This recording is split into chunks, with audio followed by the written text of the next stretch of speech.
আসসালামু আলাইকুম রহমতুল্লাহ।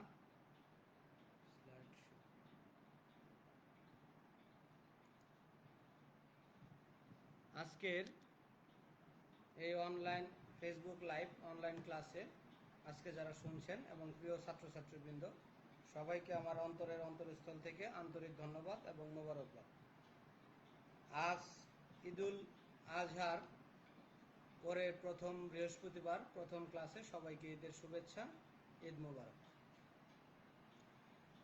প্রিয় শিক্ষার্থীবৃন্দ, তোমরা করোনা ভাইরাসের প্রকোপে যারা ক্লাসে আসতে পারতেছো না, ঠিক এই সময়ে তোমাদের জন্য যে অনলাইনে ফেসবুক লাইভের ক্লাস কার্যক্রম শুরু করেছে, এই কার্যক্রমের অংশ হিসাবে আজকে আমরা আলোচনা করব মেশিন শপ প্র্যাকটিস 3 মেকানিক্যাল টেকনোলজির চতুর্থ পর্বের একটা সাবজেক্ট। এই সাবজেক্টে আমরা আলোচনা করব মেশিন শপ প্র্যাকটিস 3।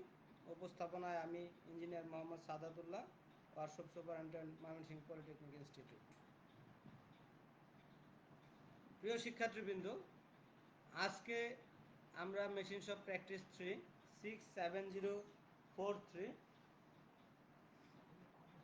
আমার আওয়াজ কি শোনা যাচ্ছে? আমরা আরেকটু সাউন্ড মনে হচ্ছে কম শোনা যাচ্ছে। 100% দেওয়া আছে। প্রিয় শিক্ষার্থীবৃন্দ, আমরা আজকে আলোচনা করব মেশিন শপ প্র্যাকটিস 3 67043। আজকে যে আলোচনাটা করব সেটা হচ্ছে shaper machining working principal. Shaper machine কিভাবে কাজ করে সেটা নিয়ে আজকের আমাদের আলোচ্য বিষয়। প্রিয় শিক্ষার্থীবৃন্দ, আজকের যে আলোচ্য বিষয়ে আমরা যে যে জিনিস নিয়ে আলোচনা করব তার মধ্যে থাকবে হচ্ছে শেপার মেশিনের সংজ্ঞা,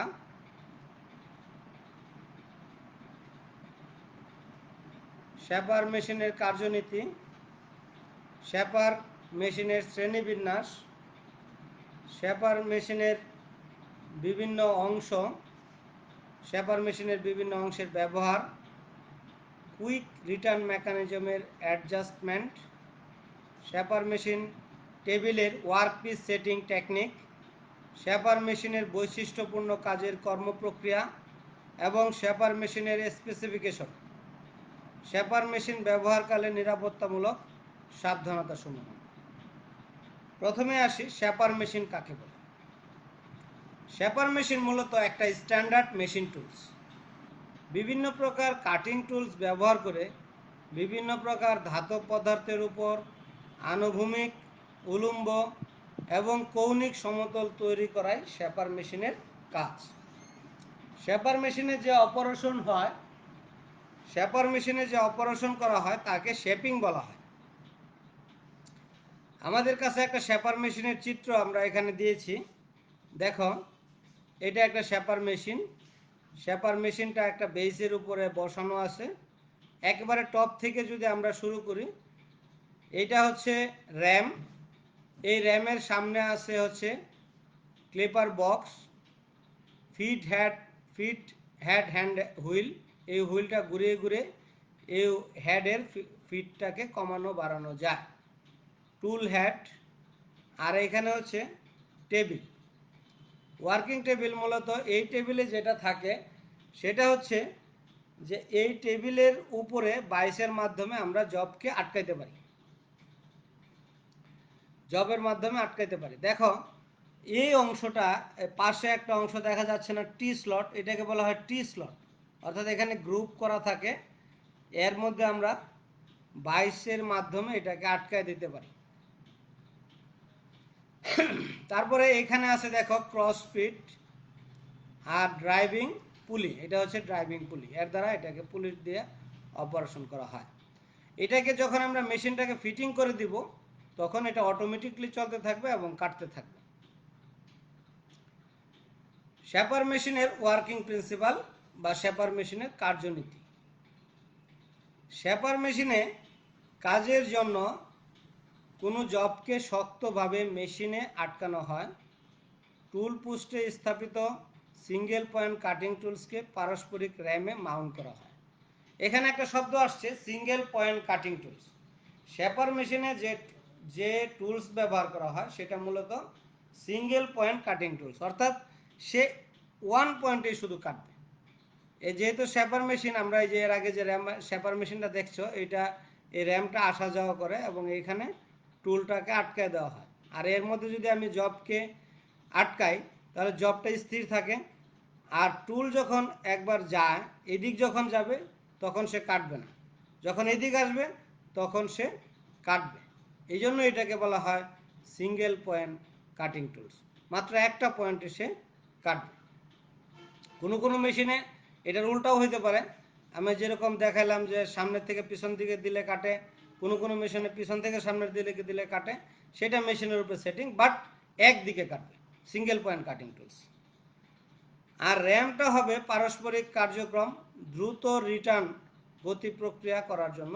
এটার বাংলাটাই অনেক কঠিন মনে হচ্ছে, ইংলিশ শব্দটা হচ্ছে কুইক রিটার্ন মোশন মেকানিজম, অর্থাৎ কুইক সে রিটার্ন করবে, কাটার সময় সে কাটবে, কাটার সময় তো একটু আস্তে ধীরেই কাটতে হবে, না হলে মেটাল কাটতে গেলে টুল ভেঙে যেতে পারে, কিন্তু যখন সে রিটার্ন করবে সে কুইক রিটার্ন করবে, এটা হচ্ছে কুইক রিটার্ন মেকানিজম।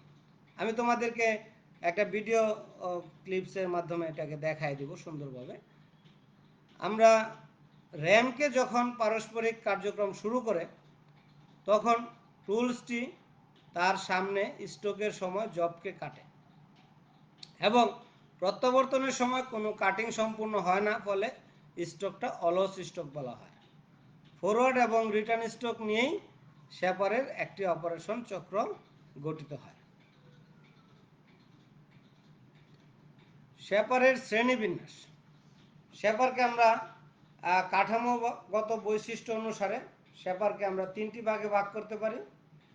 এক হচ্ছে কলাম বা পিলার টাইপ, এটা পিলার টাইপ থাকবে।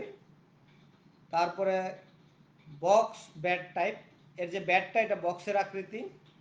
ওপেন সাইড টাইপ, সাইডটা ওপেন থাকবে এরকম, এটা কাঠামোর আকার আকৃতি অনুযায়ী তিনটা ভাগে ভাগ করা হয়েছে। আবার র্যামের অগ্রপশ্চাৎ চালানোর জন্য যান্ত্রিক ব্যবহার অনুযায়ী এটাকে আবার তিনটা ভাগে ভাগ করা হয়েছে। Crank type, gear type, hydraulic type. আবার র্যামের অবস্থান এবং বাটালির যাতায়াতের প্রকার অনুসারে, বাটালিটা কোন দিকে যাবে, হরিজন্টালে যাবে নাকি ভার্টিক্যালি যাবে। কোনো কোনো মেশিনে সিস্টেম হরিজন্টাল ভার্টিক্যাল দুই দিকে যাওয়ার সুযোগ থাকে, বাট অ্যাটাচমেন্ট চেঞ্জ করে নিতে হয়। তাই হরিজন্টাল অথবা ভার্টিক্যাল যেভাবেই যাক, এইভাবে র্যামের অবস্থান অনুযায়ী আবার দুই ভাগে ভাগ করা যায়, একটা হচ্ছে হরিজন্টাল, একটা হচ্ছে ভার্টিক্যাল। আবার টেবিলের ডিজাইন অনুযায়ী দুই ভাগে ভাগ করা যায়, একটাকে বলা যায় স্ট্যান্ডার্ড শেপার, আর একটা হচ্ছে ইউনিভার্সাল শেপার। দেখো এখানে দুইটা শেপার মেশিনের চিত্র দেওয়া আছে। এইখানে যে টেবিলটা এটা কিন্তু এরকম দেখো ভার্টিক্যাল, ভার্টিক্যাল, হ্যাঁ। এইটার মধ্যে এই যে এই অংশটার মধ্যে আমরা জবকে আটকায় দেই, টেবিল বাইসের মাধ্যমে টি স্লটের মধ্যে আটকে জবকে আটকে দেই। তারপরে এটা সামনে পিছনে যাইতে পারে, উপরে নিচেও আসা যাওয়া করার সুযোগ থাকে। ঠিক এইখানে যে আছে দেখো টেবিলটা, এইটার দেখো সাইডেও আছে, ভার্টিক্যালেও এখানে আমি ইচ্ছা করলে আমরা টেবিল বাইসকে স্থাপন করতে পারি টি স্লটের মাধ্যমে। আবার এটার উপরেও কিন্তু আমরা টি স্লটের মাধ্যমে বাইস স্থাপন করতে পারি। অর্থাৎ আমাদের যে জবের আকার আকৃতি, সেই আকার আকৃতি অনুযায়ী এটাকে বসানোর বেশ সুন্দর সুযোগ আছে। এটা আসলে মূলত হরিজন্টাল টাইপ শেপার মেশিন, এটা হরিজন্টালি এটাকে ব্যবহার করা যায়। শেপার মেশিনের বিভিন্ন অংশকে যদি আমি চিহ্নিত করি তাহলে এইখানে আছে, প্রথমে আছে টেবিল, এই অংশটা হচ্ছে টেবিল। এই টেবিলের উপরে আমরা টেবিলকে জবকে আমরা এটার মধ্যে আটকাই। তারপরে আছে টুল পোস্ট বা টুল হ্যাট, এই যে দেখো এখানে আছে টুল হ্যাট বা টুল পোস্ট, এটার মধ্যে আমরা টুল বিটকে আমরা এটার ভিতরে আটকাই, এই জন্য এটার নাম হচ্ছে টুল হেড। স্যাডেল, স্যাডেল, স্যাডেলটা কোন দিকে থাকে? এই যে দেখো এই পাশে, এই যে ড্রাইভ পুলির এই পাশে এই অংশটার মধ্যে স্যাডেল থাকে।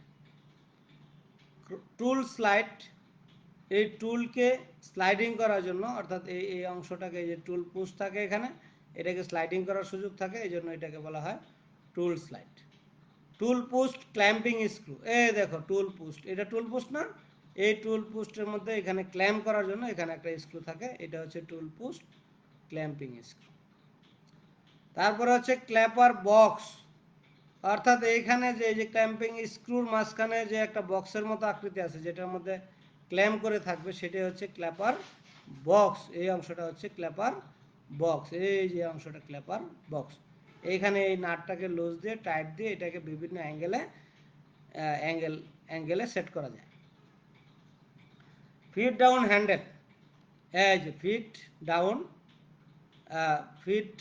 ডাউন হ্যান্ডেল, এই যে হ্যান্ডেলটা আছে এটা ফিট হ্যান্ডেল হুইল বা foot down handle, down foot handle, যেভাবেই বলো না কেন, এইটা ফিটকে কমানো বাড়ানোর জন্য এটাকে নামানো এবং ওঠানো যায়। ক্রস রেল, ক্রস রেল হচ্ছে এই যে নিচে এখানে দেখো ক্রস ফিট দেওয়া আছে, এই ক্রস ফিটে এটার কাজ হচ্ছে এটাকে ক্রস ফিট, অর্থাৎ এই দিক এই পাশ থেকে এই পাশে আনা নেওয়া করা। এই যে অংশটা আছে রেলের মতো, অর্থাৎ এইটার উপরে ভর করে তো টেবিলটা আসা যাওয়া করে, এই জন্য এটার নাম হচ্ছে ক্রস রেল। রেল লাইনের রেলের মতো, এটা রেল শব্দটা ওইখান থেকে আসছে এখানে, এই জন্য বলা হয় ক্রস রেল। এইখানের মধ্যে এই রেলিংয়ের মতো থাকে এবং এটা আসা যাওয়া করে। ক্র্যাঙ্ক হ্যান্ডেল, ক্র্যাঙ্ক হ্যান্ডেল যেটাকে ক্র্যাঙ্ক করার জন্য, ক্র্যাঙ্ক মানে কি? আটকানো, উঠায় নেওয়া, এই ক্র্যাঙ্কিং করার জন্য যে হ্যান্ডেলটাগুলো ব্যবহার করা হয়, অর্থাৎ এইগুলোকে উঠানোর জন্য এখানে বিভিন্ন হ্যান্ডেল ব্যবহার করা হয়, এগুলো হচ্ছে ক্র্যাঙ্ক হ্যান্ডেল। ক্রসফিট স্ক্রু, ক্রসফিটের জন্য যে ক্রসফিটের জন্য এখানে এই দেখো এখানে ক্রসফিট দেওয়া আছে না, এখানে একটা স্ক্রু থাকে, এই ক্রসফিটটাকে মনে করো যে এক জায়গায় রেখে দেওয়ার জন্য এই ক্রসফিট স্ক্রুটাকে কাজে লাগানো হয়। অথবা এই রেলের উপরে যখন চলে তখন ক্রসফিট স্ক্রুটা ঘুরে, আবার এটাকে যদি আটকায় দেয় তাহলে এক জায়গায় থাকবে। ক্রসফিট হ্যান্ড হুইল, এই ক্রসফিটে এখানে আমি একটা হুইল লাগাই দেও, এটাকে ঘুরায় এদিক সেদিক নিতে পারি, এই জন্য এটা হচ্ছে ক্রসফিট হ্যান্ড হুইল। পল আর হচ্ছে মোটর, পল আর মোটরটা হচ্ছে, মোটরটা ভিতরে থাকে ইলেকট্রিক সাপ্লাই দেওয়ার জন্য, এর পাশেই পল দেওয়া থাকে। টুল পোস্ট বা টুল হেডের বিভিন্ন অংশ, দেখো শুধু টুল পোস্ট অংশটাকে আমি আলাদা করেছি তোমাদের যাতে বুঝতে সুবিধা হয়। পুরা মেশিনটা একসাথে দিলে ছোট ছোট অংশগুলা বুঝতে অনেক সমস্যার সৃষ্টি হয়। আর যদি এই টুল পোস্টটাকে আমি একটু বড় করে তোমাদের জন্য নিয়ে এসেছি, দেখো এটা হচ্ছে র্যাম, ওই যে আগে যেটা দেখেছিলাম এটা হচ্ছে র্যাম, এই যে পুরা র্যাম, এই র্যামের এই টুল পোস্ট অংশটাকে এখানে বড় করে দিয়েছি। র্যামের সামনে আছে ডাউন ফিট হ্যান্ডেল, এর দ্বারা আপ ডাউন করে। ফিট স্লাইড, এটা হচ্ছে স্লাইড, এটার উপরে এই জিনিসটা স্লাইডিং করে। অ্যাপ্রন বা ক্ল্যাম্প বোল্ট, এই যে এটা ক্ল্যাম্প বোল্ট, এটাকে দিয়ে আটকে দেয়, ক্ল্যাম্প যেদিকে যে অ্যাঙ্গেলে রাখবে তারপর এটা টাইট দিয়ে দিলে ওই অ্যাঙ্গেলে থাকবে। আর এটা হচ্ছে অ্যাপ্রন, এই যে অংশটা হচ্ছে অ্যাপ্রন। আর অ্যাপ্রনের উপরের যে অংশটা এটাকে বলা হয় ক্ল্যাপার বক্স। ক্ল্যাপার বক্সের উপরে যেটা থাকে সেটা হচ্ছে টুল পোস্ট ক্ল্যাম্প স্ক্রু বা টুল পোস্ট, আর টুল পোস্টের উপরে থাকে টুল পোস্ট ক্ল্যাম্প স্ক্রু। তারপরে আছে দেখো কাটিং টুলস, হ্যাঁ এখানে আছে কাটিং টুলস, এই যে এটা হচ্ছে কাটিং টুলস, একদিকে কাটবে এই জন্য এটার নাম হচ্ছে সিঙ্গেল পয়েন্ট কাটিং টুলস। আমরা এইবার আলোচনা আসবো সেবার মেশিনের বিভিন্ন অংশের ব্যবহার, অর্থাৎ যে বিভিন্ন অংশ সম্পর্কে আলোচনা করলাম এটা কোথায় কি কাজে ব্যবহার হয়। মেশিনের মূল ভিত্তির সাথে যুক্ত থাকে এবং জব বা ওয়ারকে আটকানোর জন্য ব্যবহার করা হয়, বাইসকে ধরে রাখে, এরকম যে জিনিসটা আছে সেটা হচ্ছে টেবিল। এই টেবিলটা বেসের সমান তালে ডানে বামে সামনে পিছনে সরানো যায়। ইউনিভার্সাল টেবিলকে বেজের তালের সঙ্গে যে কোনো কোণে ঘোরানো যায়। টুল পোস্ট বা টুল হেড, মেশিনের র্যামের সাথে টুল পোস্ট বা টুল হেড সংযুক্ত থাকে, টুলকে আটকানোর জন্য এটা ব্যবহার করা হয়। স্যাডেল, ক্রস রেল এর সংযুক্ত থাকে এবং টেবিলকে আটকানোর জন্য ব্যবহার করা হয়। বেস বা ভিত্তি, এটি ভারী ধাতব অংশ দ্বারা তৈরি করা হয়, এর উপরে পুরো মেশিনটাই বসানো থাকে। এর মধ্যে একটা তেল ধারক হিসাবে কাজ করে। এই বেসটার ভিতরে ট্যাঙ্কির মতো থাকে, এর ভিতরে ওই লুব্রিক্যান্ট, তারপরে তেল, এই জাতীয় জিনিসগুলো, মানে আসলে লুব্রিক্যান্ট, তেল বলতে এখানে তেল ধারক শব্দটা লিখছে, তেলের ট্যাঙ্কি, বাট এইখানে শ্যাপার মেশিনে যেটা ব্যবহার করা হয় সেটা হচ্ছে লুব্রিক্যান্ট। এই লুব্রিক্যান্টটা বা পিচ্ছিলকারক এইটাই এটার ভিতরে, ট্যাঙ্কিটার ভিতরে থাকে। ফ্রেম বা ধাতব, ফ্রেম বা কাঠামো, এটি একটি ধাতব অংশ বেজের উপরে বসানো থাকে। র্যাম, র্যাম নিয়ে এর আগে আলোচনা হয়েছে। র্যাম সবার উপরে থাকে, মেশিনের প্রধান চলমান অংশ। এই অংশটি টুল ধরে রাখে এবং তাকে চালনা করে, আর এরকম আর্মের সাথে লাগানো থাকে, যাকে আগে পিছু বা অসিলেটিং করা হয়, অসিলেটিং মোশনে নেওয়া হয়। আচ্ছা, এখন সবচেয়ে গুরুত্বপূর্ণ একটা জিনিস, সেটা হচ্ছে quick return mechanism. Quick return mechanism, RAM, stroke length, cutting speed adjustment. এই দেখো কুইক রিটার্ন মেকানিজম, এখানে একটা চিত্র দেওয়া আছে। এই চিত্রের মধ্যে র্যাম, এই র্যামের সাথে একটা মেকানিজম দেওয়া আছে, এই মেকানিজমের সাথে ঘুরে, এটা একবার ভিডিওতে দেখাই দেবো আমি। এর কাজটা কি? শেপার মেশিনে শুধুমাত্র ফরওয়ার্ড স্ট্রোকে ধাতু ক্ষয় হয়, রিটার্ন স্ট্রোকে কোনো কাজ হয় না। তাই রিটার্ন স্ট্রোকটা যেন দ্রুত ফিরে আসে, সেই জন্য রিটার্ন স্ট্রোকটাকে দ্রুত ফিরে আসার জন্য একটা মেকানিজম ব্যবহার করা হয়। এই মেকানিজমটাকে বলা হয় কুইক রিটার্ন মেকানিজম। এই যে দেখো quick return mechanism. Quick return মেকানিজমের বিভিন্ন অংশ থাকে। এখানে দেখো একটা, এই যে বৃত্তকার অংশ, এই অংশটা তো বুঝতে পারছো, এটা র্যাম, ওই যে মেশিনের উপরে যেটা থাকে। আর কুইক রিটার্ন মেকানিজমটা, এটা কিন্তু তুমি মানে নর্মাল ভিউতে দেখতে পারবে না, এটা এটা মেশিনের ভিতরে দেখতে হবে। তা সেই জন্য এই অংশটাকে আমি খুব সুন্দরভাবে তোমাদের উপস্থাপন দেখার জন্য আমি একবার ভিডিওতেও দেখাই দেবো ইনশাল্লাহ। তা দেখো, এই ভিতরে যে অংশটা থাকে, এই গুল যে অংশটাকে, এটাকে বলা হয় বুল গিয়ার। এই বুল গিয়ার যখন ঘোরা শুরু করে, তখন একই সাথে স্লাইডিং ব্লকের সাহায্যে স্লটের লিভারের সাথে আটকানো ক্র্যাঙ্ক ঘুরতে থাকে। এর সাথে স্লটের লিভারের সাথে আটকানো যে ক্র্যাঙ্ক থাকে, সেটাও সাথে সাথে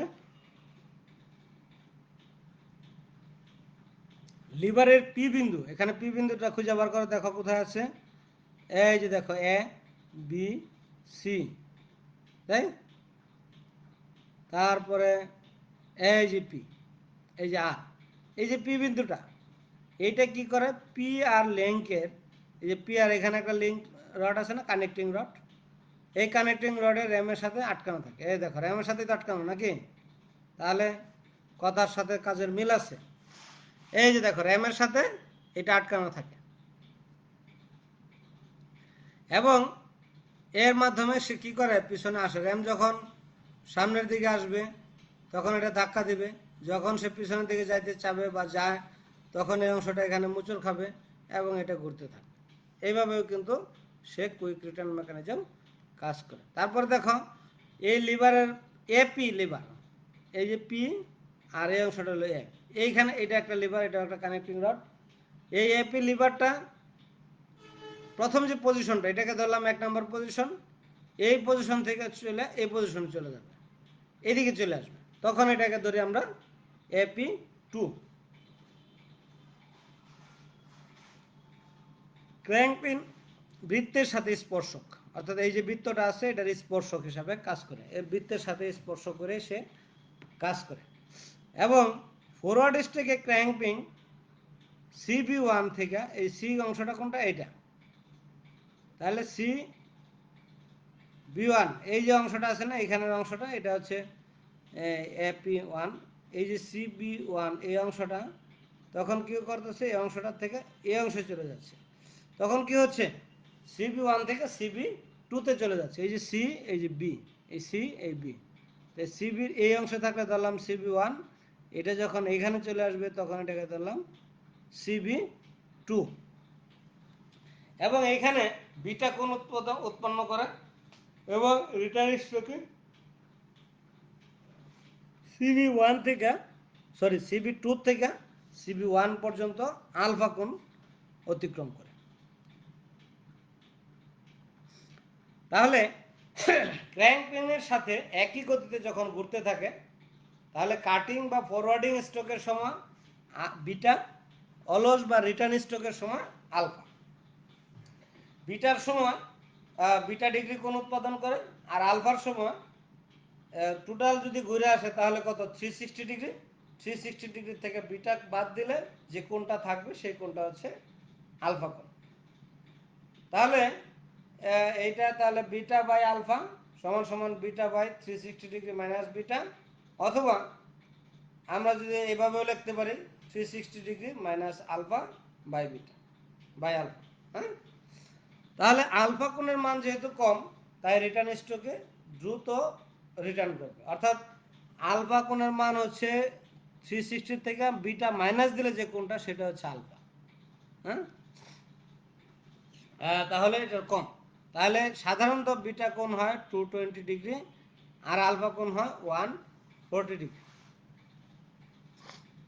শেপার মেশিনের ওয়ার্কপিস সেটিং টেকনিক,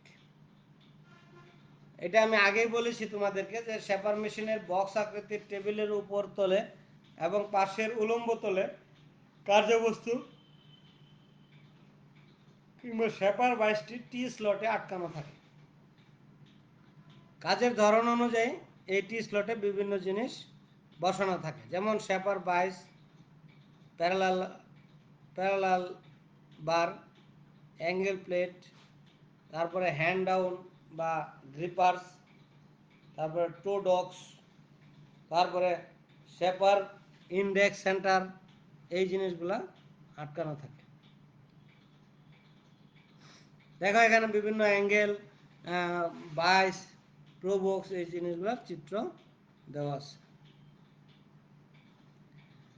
শেপার মেশিনের স্পেসিফিকেশনের দিকে যদি আমি চিন্তা করি, তাহলে যে জিনিসগুলো আমাদেরকে দেখতে হয় স্পেসিফিকেশন দেওয়ার জন্য, সেইখানে আমরা যেটা করব সেটা জিনিসটা দেখাবো। এর আগে আমার একটা ভিডিও ক্লিপ আছে কুইক রিটার্ন মেকানিজমে, সেটা একটু দেখে আসি।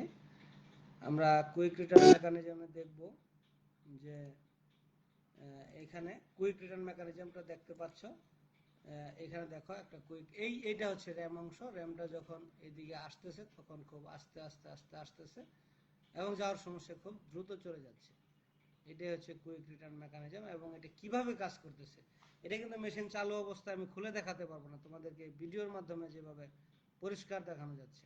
হ্যাঁ, এটা হচ্ছে কানেক্টিং রড। এই কানেক্টিং রড থেকে দেখো দ্রুত যাচ্ছে এবং আসতেছে আস্তে আস্তে এবং যাচ্ছে খুব দ্রুত। এটার সাথে তোমার টুল বিট আটকানো থাকে, এর সাথে টুল বিট আটকানো থাকে। এইখানে দেখো time of cutting stroke, angle এ, এইটাকে যদি আমরা কাটিং স্ট্রোকটাকে যদি ধরি অ্যাঙ্গেল এ, এবং নিচের স্ট্রোকটা হচ্ছে অ্যাঙ্গেল বি, তাহলে এ বাই বি, ওই যে আগে যে সূত্রটা দেখিয়েছি সেই সূত্রটা প্রিয় শিক্ষার্থীবৃন্দ মনে হয় তোমরা নোট করে রেখেছ, না হলে আবার রানিং করে তোমরা সেই জিনিসটাকে নোট করবে এবং সেই হিসাবে কাজ করবে। এখানে কিভাবে কাজ করতেছে প্রত্যেকটা অংশ দেখো দ্রুত। এখানে এই বুল গিয়ারে সে ঘূর্ণনের ফলে এই কুইক রিটার্ন মেকানিজমটা সে যাওয়া আসা করতেছে। প্রিয় শিক্ষার্থীবৃন্দ, আমরা এইভাবেই আমরা দেখো এই যে বুল গিয়ার, এটাই হচ্ছে বুল গিয়ার। ওইখানে যে চিত্রটা দেখেছিলে সেটার মধ্যে এত স্পষ্ট বোঝা যায় না, কিন্তু ভিডিওতে তোমাদের স্পষ্ট বোঝা যাওয়ার কথা বুল গিয়ার কিভাবে কাজ করতেছে। হ্যাঁ, এই অংশটার মধ্যে বুল গিয়ার আসে যায় এবং সুন্দরভাবে বিভিন্ন রকম, ওইটা হচ্ছে বুল গিয়ার, এটা হচ্ছে সান গিয়ার, এটা হচ্ছে ক্র্যাঙ্ক শেপ। হ্যাঁ, এখানে বিভিন্ন জিনিস এরকম দেওয়া হয়েছে, তোমাদের কাজের প্রয়োজনে সেই জিনিসগুলো তোমাদের লাগবে।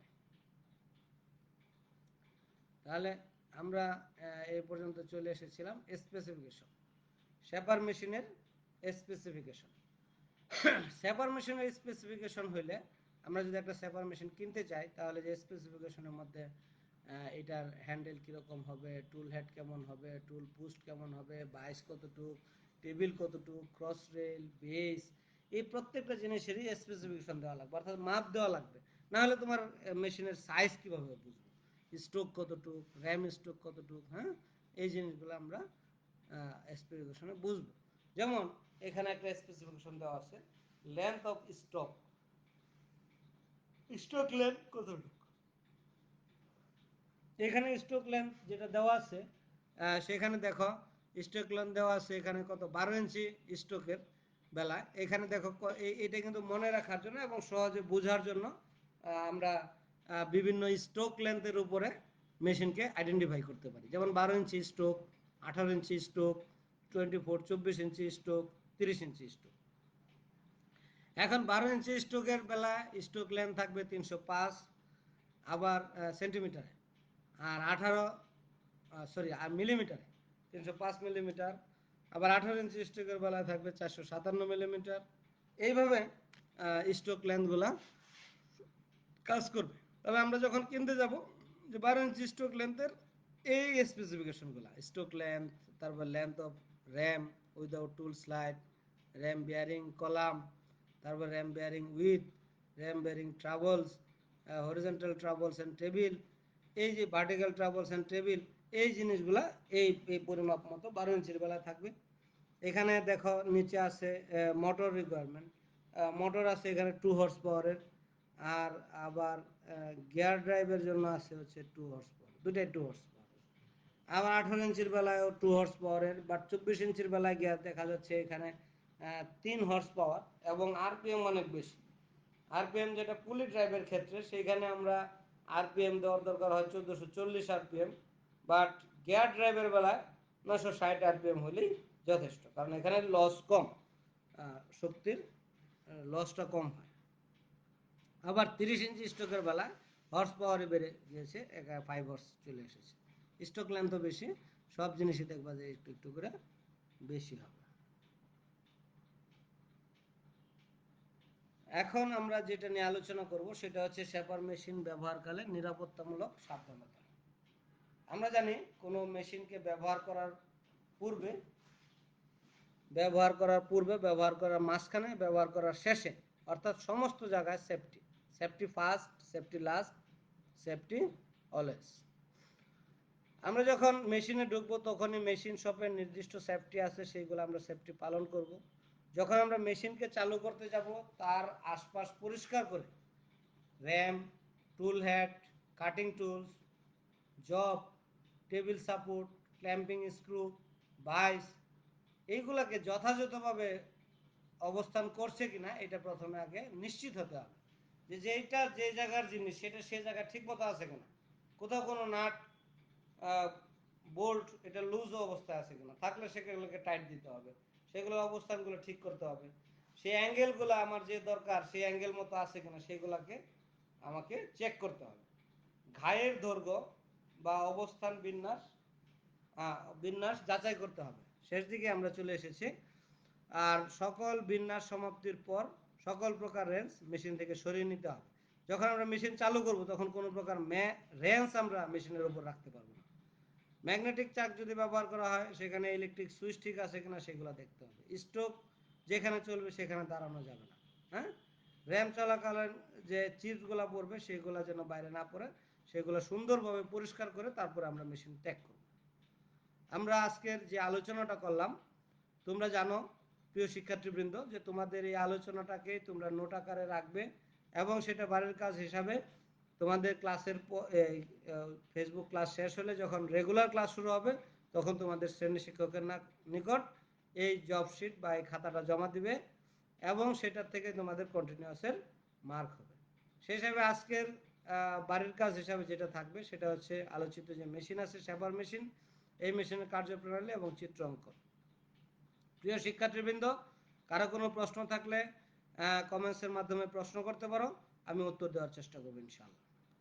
এই আজকের এই ক্লাসটা যদি আবার তোমরা শুনতে চাও, পুনরায় শুনতে চাও, তাহলে অবশ্যই ভিজিট করবে দক্ষতা বাতায়ন বা http://skill.gov.bt/dt অথবা www.facebook.com/skill.gov.bt। আগামী সপ্তাহে ইনশাল্লাহ আবার দেখা হবে, আবার আমরা ক্লাস করব ইনশাল্লাহ। আগামী ক্লাসে আমরা যে বিষয় নিয়ে আলোচনা করব সেটা হচ্ছে সিএনসি মেশিনের কোঅর্ডিনেট সিস্টেম কীভাবে কাজ করে সেটা নিয়ে আমরা আগামী ক্লাসে আলোচনা করব। আজকের মতো এই পর্যন্তই। তোমরা ভালো থাকো, সুস্থ থাকো, সেই প্রত্যাশা রেখেই আজকের ক্লাস এখানে শেষ করছি। আল্লাহ হাফেজ, আসসালামু আলাইকুম। ইন লাইফ না।